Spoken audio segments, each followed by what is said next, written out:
আসসালামু আলাইকুম ভাই ও বোনেরা, আপনারা কেমন আছেন? আলহামদুলিল্লাহ, আমি আপনাদের দয়ায় ভালো আছি। হ্যাঁ, আমি আজকে ঢাকা থেকে কুমিল্লা শহরে এখানে আসছি ঘুরতে এবং একটা কাজের উদ্দেশ্যে। দেখেন, আমাদের ঢাকার থেকেও অনেক মানুষ অনেক সকাল থেকে সন্ধ্যা রাত পর্যন্ত এই মার্কেটে এখানে মেয়ে মানুষ, শুধু আর মেয়ে মানুষ। মেয়ে মার্কেটে কোনো ছেলে মানুষ, কোনো পুরুষ তেমন একটা দেখা যায় না, শুধু মেয়ে মানুষ মার্কেটে এবং কেনাকাটা করার জন্য আসতেছে এবং কেনাকাটা করে চলে যায়।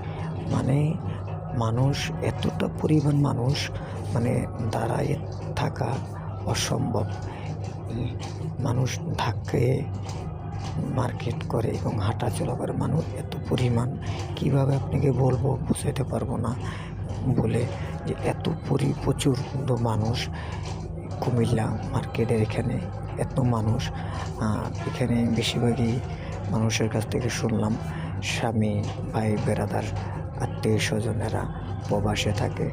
তারা এই কারণে যার তারা তো আর ইনকাম করে না, তার স্বামীরা টাকা পাঠায় কি ভাইরা টাকা পাঠায়, সেই টাকা দিয়ে আসে মার্কেট করতে, আনন্দ ফুর্তি করে এবং কেনাকাটা করে। আবার প্লাস শীতের সময়, তার জন্য সবাই শীতের কিছু কেনাকাটা এবং এগুলো করে। আমাদের ঢাকা থেকেও বেশি এত মানুষ বোঝানো এই বড় কঠিন, যে এত পরিমাণ মানুষ মার্কেটে এবং ফুটপাতের থেকে মানুষজন কেনাকাটা করে এবং এতই করে।